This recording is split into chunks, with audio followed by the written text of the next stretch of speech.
நம்ம சேனலில் தொடர்ந்தாப்பில் நீங்கள் வீடியோக்களை பார்க்க நினச்சிங்கன்னா இதுவரை நம்ம சேனலை சப்ஸ்கிரைப் பண்ணாதுங்க. சப்ஸ்கிரைப் பண்ணிங்க. கீழே பெல் சிம்பிள் இருக்கும், அதையும் கிளிக் பண்ணிங்க. வாங்க வீடியோக்குள்ளே போகலாம்.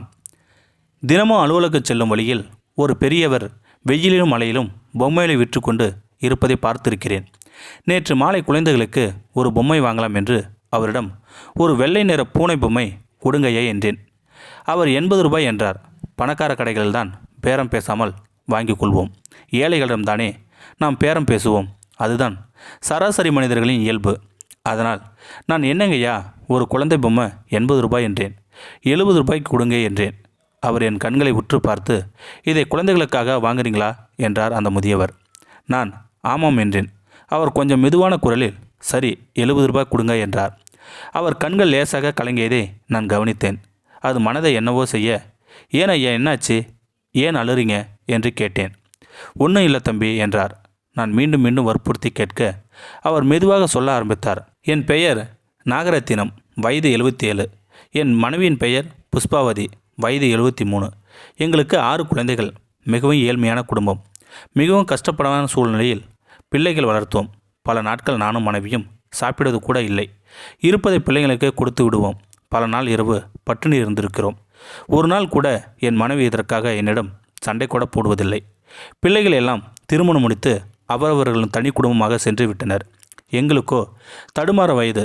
அதனால் பெற்ற மக்களின் வீட்டில் போய் இருக்கலாம் என்ற எண்ணத்தில் மூத்த மகனிடம் விவரத்தை சொன்னேன்.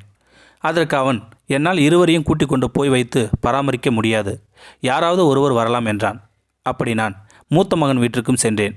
என் மனைவி வேறு ஒரு மகன் வீட்டிற்கு சென்றான். வேறு வழியின்றி 47 வருடங்கள் ஒன்றாக வாழ்ந்த மனைவியை பிரிந்து தனிமையில் இருப்பது பிடிக்காமல் பல நாட்கள் அழுது இருக்கிறேன். மனைவியின் நினைவுகள் மனதில் போராட இறுதியில் என் மனைவி இருக்கும் மகன் ஊருக்கு சென்றேன். என் மனைவியிடம் சொன்னேன், நாம் இருவரும் ஒன்றாக வேறு எங்காவது போய்விடலாமா என்று மனைவின் கேட்டேன். அவள் அழுது கொண்டே சம்மதித்தாள். மகன்கள் வீட்டிலிருந்து நாங்கள் வெளியே வந்து 1 வருடம் ஆகிறது. பிழைப்புக்காக நான் குழந்தைகளின் பொம்மைகளை நடந்து சென்று விற்கிறேன். தினமும் 80 ரூபாய் முதல் 100 ரூபாய் வரை லாபம் கிடைக்கும்.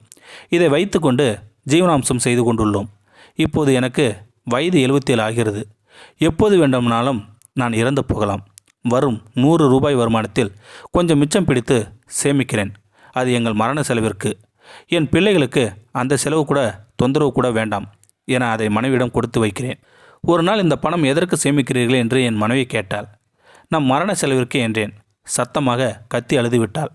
இப்போது என் மனைவியின் பிரார்த்தனை, என் கணவர் மரணிக்கும் அதே நேரத்தில் எனக்கும் மரணத்தை கொடுத்து விடு கடவுளே என்று. என் பிரார்த்தனையும் அதுவேதான் என்று அவர் சொல்லவும் இதை கேட்டுக்கொண்டிருந்த நான் மனதில் நொறுங்கி போனேன். நீங்கள் இங்கு இருப்பது உங்கள் பிள்ளைகளுக்கு தெரியுமா என்றேன். அவர்களுக்கு தெரியாது என்றார். எனக்கு மனம் கனத்து போனது. சாதாரண மக்களிடம்தான் எத்தனை வழிகள் மனதில் புதைந்திருக்கின்றன. சின்ன சின்ன வியாபாரிகளிடம், பழக்கடைக்காரர்களிடம் பேரம் பேசாமல் அவர்களின் வாழ்வாதாரத்திற்கு நம்மால் முடிந்த அளவுக்கு உதவி செய்ய வேண்டும் என்ற படிப்பினை நாம் முதியோரிடம் உரையாடித்தான் மூலம் தெரிந்து கொண்டேன். இந்த வீடியோ உங்களுக்கு பிடிச்சிருந்தா கமெண்ட் பாக்ஸில் கமெண்ட் பண்ணுங்கள். கூட உங்கள் ஃப்ரெண்ட்ஸுக்கு ஷேர் பண்ணுங்கள். இதுவரை நம்ம சேனலை சப்ஸ்கிரைப் பண்ணுங்கள். சப்ஸ்கிரைப் பண்ணிங்க. கீழே பெல் சிம்பிள் இருக்கும், அதையும் கிளிக் பண்ணிங்க. தேங்க்யூ ஃபார் வாட்சிங்.